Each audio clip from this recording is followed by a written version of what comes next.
السلام علیکم ورحمۃ اللہ تعالی وبرکاتہ۔ مرکز اہل سنت جامعہ رضویہ منظر اسلام کے یوٹیوب چینل ہم سبق درس نظامی میں آپ کا خیر مقدم ہے۔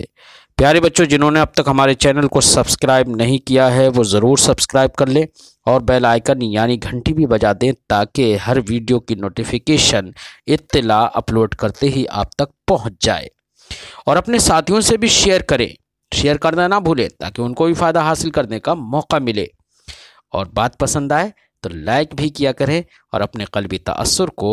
ضرور کمنٹ کر کے بتائیں۔ میرے عزیز طلبہ اور معزز سامعین، کئی احباب نے، کئی پیارے اور محبت رکھنے والے طلبہ نے یہ اصرار کیا کہ میں اصول حدیث یا علم المصطلح پر کچھ گفتگو کروں، کچھ اسباق پیش کروں، لیکن وقت کی تنگی دامنگیر تھی کہ میں اب تک یہ کام انجام نہیں دے پایا، مگر سوچتا تھا کہ احباب کی دلجوئی اور طلباء کی ضرورت کے پیش نظر یہ کام ضرور انجام دیا جائے۔ اس لیے آج میں نے یہ کام شروع کیا ہے۔ اللہ رب العزت سے دعا ہے کہ وہ اس کام کو تکمیل آشنا فرمائے۔ تو پیارے بچوں، ہم اصول حدیث یا دوسرے لفظوں میں کہو علم المصطلح، اصول حدیث ہی کو علم مصطلح بھی کہتے ہیں، تو اصول حدیث یا علم مصطلح کے کچھ تاریخی پس منظر کو اور اس کے کچھ اطوار و ادوار کو سب سے پہلے ہم ذکر کرتے ہیں۔ آپ سے گزارش ہے کہ اب بات کو دھیان سے سنیں اور پوری عنایت و رعایت اور سمجھداری کے ساتھ گفتگو کو سماعت کریں تاکہ بہت ساری مشکلات دھیان سے سننے کی بنا پر بھی حل ہو جاتی ہیں اور آپ کی حل ہو جائیں۔ تو پیارے بچوں، اصول حدیث یا علم مصطلح کا جو مقصد ہے، علم مصطلح میں جو کام ہوتا ہے وہ یہی ہوتا ہے کہ کس حدیث، کون سی حدیث صحیح ہے، کون سی حدیث سقیم ہے، نبی کریم صلی اللہ علیہ وسلم یا آپ کے علاوہ اصحاب و تابعین کی کوئی بات یا کوئی تقریر، کوئی فعل، کوئی قول نقل کیا جا رہا ہے، تو یہ نقل کرنے میں کہیں کوئی خطا تو نہیں ہے، نقل کرنے والے شخص کا حفظ کیسا ہے، اس کی یادداشت کیسی ہے، روایت کرنے والا شخص فی نفس ہی کیسا ہے، کوئی قباحت تو نہیں ہے، جھوٹ تو نہیں بولتا ہے۔ تو یہ ساری باتیں جاننا ایک اصول حدیث پڑھنے کا مقصد ہوتا ہے، اور یہ ساری باتوں کا ماخذ اور مرجع ارکان اساسیہ علم روایت اور نقل اخبار کے اسس اور بنیادی ارکان جو ابھی میں نے ذکر کی، یہ سب باتیں، یہ ارکان اساسیہ ہمیں کتاب اللہ میں بھی ملتے ہیں اور سنت نبویہ میں بھی موجود ہیں۔ کتاب اللہ میں اللہ رب العزت نے ارشاد فرمایا، سورہ حجرات ہے، اس کی آیت نمبر 6، اللہ پاک ارشاد فرماتا ہے، یا ایھا الذین آمنوا ان جاءکم فاسق بنبأ فتبینوا، اے ایمان والو اگر کوئی فاسق کوئی خبر لے کر آئے، تم تک کوئی خبر پہنچائے، فتبینوا، تو اس خبر کی چھان بین کر لو۔ تو دیکھو، چھان بین کرنے کے لیے اور تلاش و جستجو کے لیے کہ وہ خبر صحیح ہے یا نہیں ہے، صحیح ہے یا سقیم ہے، اس خبر کو نقل کرنے والا کیسا ہے، ان تمام چیزوں پر تنبیہ کس نے کیا؟ قرآن نے تنبیہ کی۔ اللہ پاک نے قرآن میں ارشاد فرمایا۔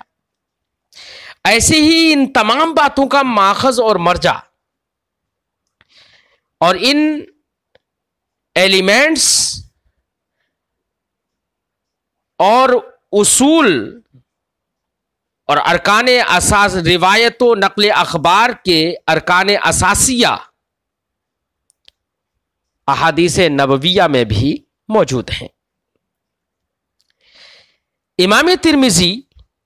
علیہ رحمت و رضوان کتاب العلم میں ایک حدیث نقل کرتے کہ فرمایا کہ نبی کریم صلی اللہ علیہ وسلم نے ارشاد فرمایا، نور اللہ امرأ سمع منا شیئا فبلغه کما سمعہ فرب مبلغ اوعى من سامع۔ اس حدیث پاک کو امام ترمذی نے کتاب العلم میں نقل کیا اور نقل کرنے کے بعد اس حدیث پاک کے بارے میں ارشاد فرمایا، حسن صحیح، یہ حدیث حسن صحیح ہے۔ تو حدیث حسن ہے، صحیح ہے۔ اب اس حدیث پاک سے ہمیں کیا سمجھ میں آیا؟ اللہ پاک ارشاد، نبی کریم صلی اللہ علیہ وسلم ارشاد فرماتے ہیں، نضر اللہ امرأ سمع منا شیئا، اللہ رب العزت اس شخص کے چہرے کو سرسبز و شاداب فرمائے گا، اس شخص کو خوشحال اور سرسبز و شاداب فرمائے جس نے سمع منا شیئا، جس نے ہم سے کچھ سنا، یعنی ہماری کوئی بات سنی، ہمارے قول کو سنا، ہماری بات کو سنا، فبلغہ کما سمع،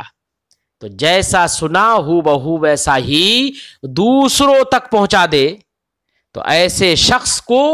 اللہ رب العزت تر و تازہ فرمائے، فرب مبلغ اوعى من سامع،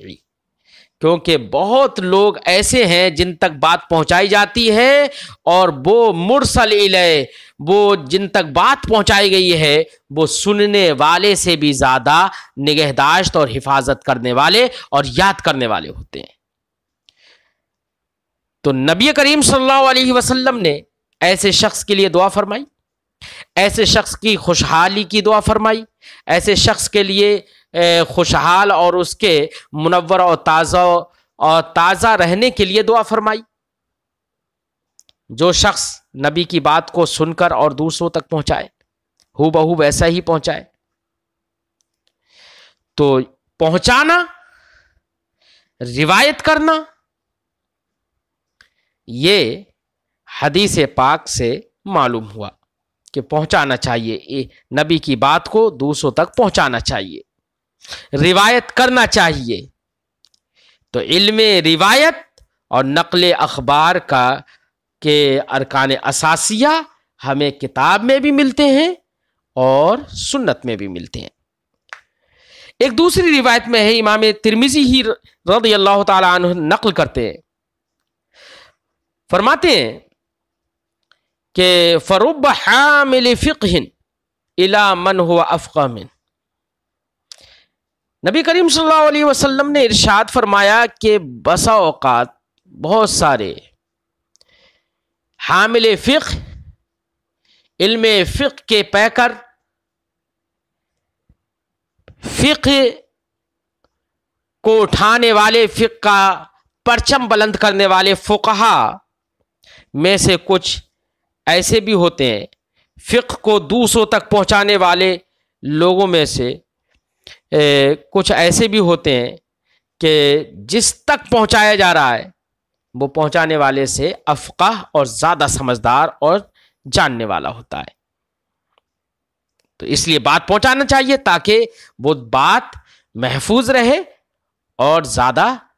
صحیح طریقے سے اس کے ہر چہار جانب اور اس کے جمیع اطراف پر نظر ہو جائے.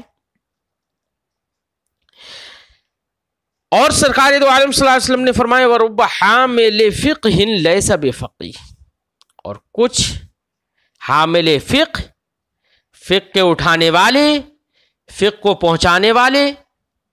لیسا بفقیہ، فقیہ نہیں ہوتے ہیں، اور جن تک پہنچایا جاتا ہے وہ فقیہ ہوتا ہے. اس لیے نبی کریم صلی اللہ علیہ وسلم کی بات کو، حدیث رسول کو دوسروں تک ضرور پہنچایا جائے اور روایت ضرور کی جائے. تو اس جو ہم نے اس سے پہلے آیت کریمہ ذکر کی اور اس کے بعد میں امام ترمذی سے حدیثیں دو ذکر کی، ان حدیثوں کو ابو داؤد، ابن ماجہ وغیرہ نے بھی نقل کیا ہے. تو اس آیت کریمہ میں اور اس حدیث شریف میں اخذ اخبار اور احادیث کے ضبط اور ان کے یاد کرنے اور دوسروں تک پہنچانے کی تدقیق و باریکی کتنی ہونا چاہیے، کیسی ہونا چاہیے، دوسرے سے خبر اور بات کو لینے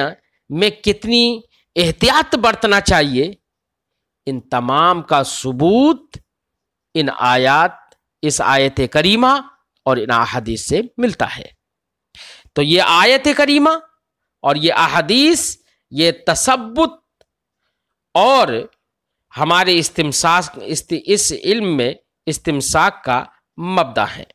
اخذ اخبار کے سلسلے میں،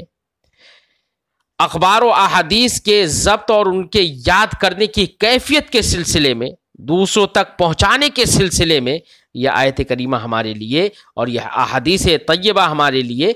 مبدا ہیں. یہی وجہ ہے اللہ کے اس حکم کی وجہ آوری کے لیے اور رسول کریم صلی اللہ علیہ وسلم کے قول اور فرمان پر عمل پیرا ہوتے ہوئے صحابہ کرام رضی اللہ تعالی عنہم نے اخبار اور احادیث کے نقل کرنے، ان کے قبول کرنے میں بہت ہی تثبت اور بہت ہی احتیاط برتی ہے. بالخصوص جس وقت احادیث طیبہ کے نقل کرنے والے کی صداقت میں صحابہ کرام کو شک ہوتا تھا، تو ایسے وقت میں بہت زیادہ اخذ احادیث میں احتیاط برتتے تھے. اسی بنا پر اسناد اور روات کے احوال شناسی کا علم اور اس کا موضوع معرض وجود میں آیا. علم الاسناد اور اخبار اور احادیث کے قبول و رد کے سلسلے میں علم الاسناد کی کیا اہمیت ہے، یہ موضوع معرض وجود میں اسی بنا پر آیا. اس تعلق سے امام مسلم رضی اللہ تعالی عنہ کے صحیح مسلم کے مقدمے میں حضرت ابن سیرین رضی اللہ تعالی عنہ سے مروی ہے، وہ فرماتے ہیں لم یکونوا یسألون عن الاسناد فلما وقعت الفتنة قالوا سموا لنا رجالکم فینظر الى اہل السنہ فیؤخذ حدیثهم وینظر الى اہل البدع فلا یؤخذ حدیثهم۔ حضرت ابن سیرین رضی اللہ تعالیٰ عنہ فرماتے ہیں کہ صحابہ کرام اسناد کے بارے میں نہیں پوچھ تاچھ کرتے تھے، معلومات نہیں کرتے تھے، لیکن جب فتنہ واقع ہو گیا تو صحابہ کرام نے اور دیگر علماء نے یہ کہنا شروع کر دیا سموا لنا رجالکم، کہ جب تم کوئی حدیث ہم سے بیان کر رہے ہو تو اس کے رجال ہم سے بتاؤ، اس کے رجال کے بارے میں بتاؤ، اس کے روات کے احوال بتاؤ، کیا کون سا راوی ہے اس حدیث کو جو تم ہم تک لے کر آئے ہو، اس کا راوی کون کون ہے۔ تو اب راویوں کے بارے میں سوال کرتے تھے کہ ان کے رجال بتاؤ، ان کے روات بتاؤ۔ تو جب روات کو بتایا جاتا تھا، اس حدیث کے رجال کو بتایا جاتا تھا، تو جب ان رجال کو دیکھنے کے بعد، ان پر نظر رکھنے کے بعد وہ اہل سنت و جماعت سے ہوتے تھے تو ان کی حدیث کو لے لیا جاتا تھا، اور اگر اہل بدعت سے ہوتے تھے، بدعتیوں میں سے کوئی ہوتا تھا تو ان کی حدیثوں کو نہیں لیا جاتا تھا۔ یہ احتیاط برتنا شروع کر دی تھی صحابہ کرام نے اور تابعین اعظام نے۔ اسی بنا پر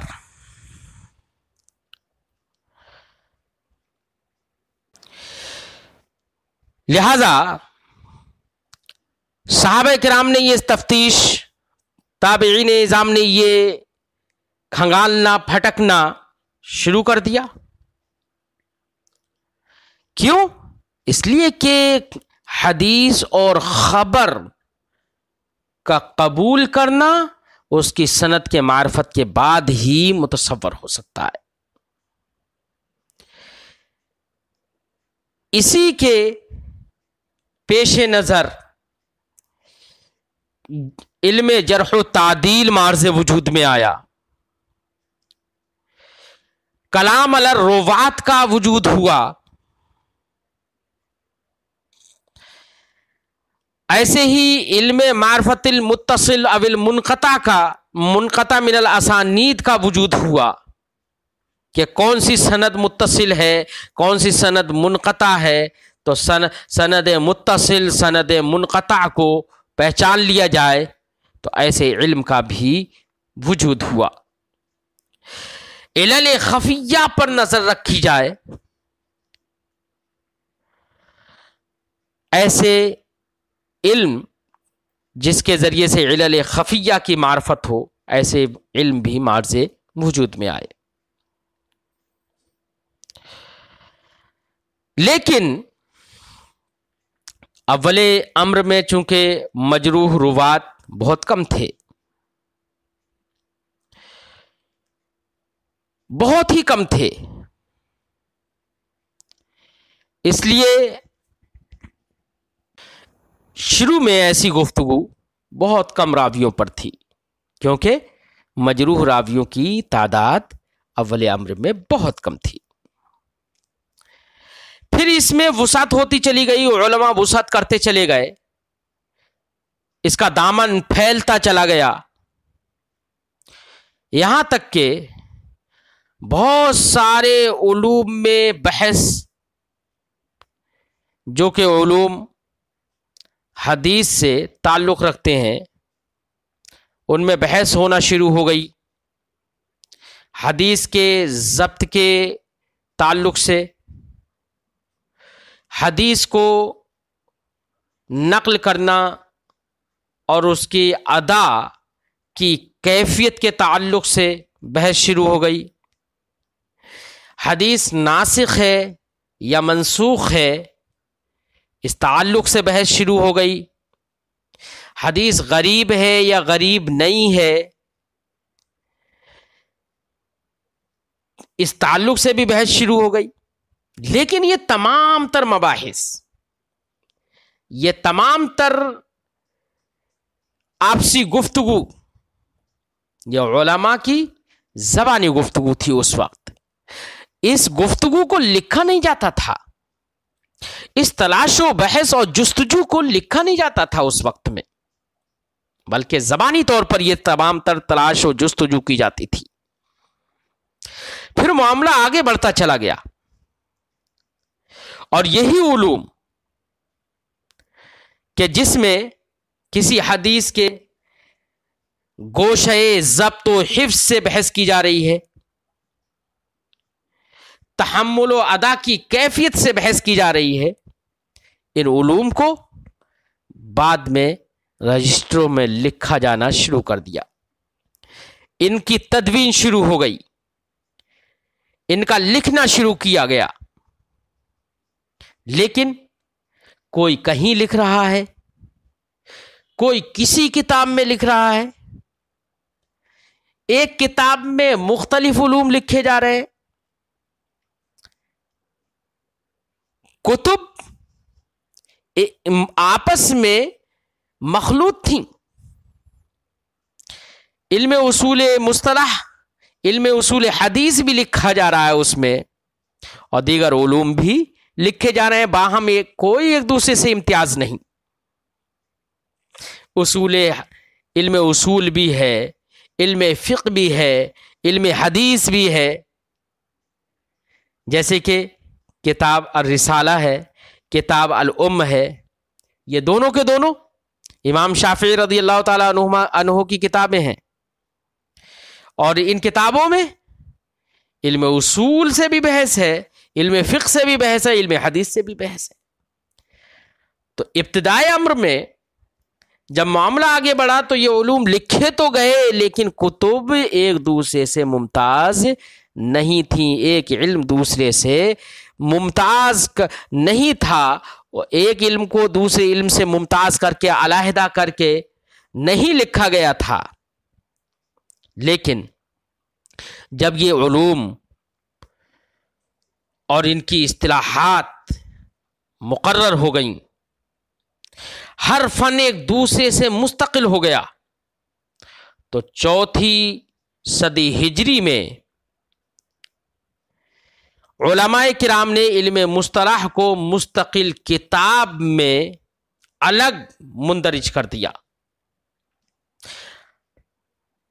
اصول حدیث کو چوتھی صدی ہجری میں علماء کرام نے دیگر علوم سے ممتاز کر کے، دیگر علوم سے الگ کر کے مستقل کتاب میں لکھ کر ایک مستقل فن بنایا،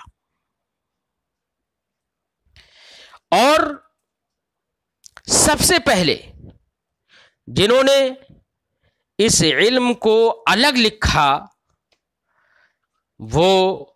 ذات بابرکات، وہ عبقری شخصیت قاضی ابو محمد حسن بن عبد الرحمن بن خلاد ہیں، جن کا وصال 360 ہجری میں ہوا۔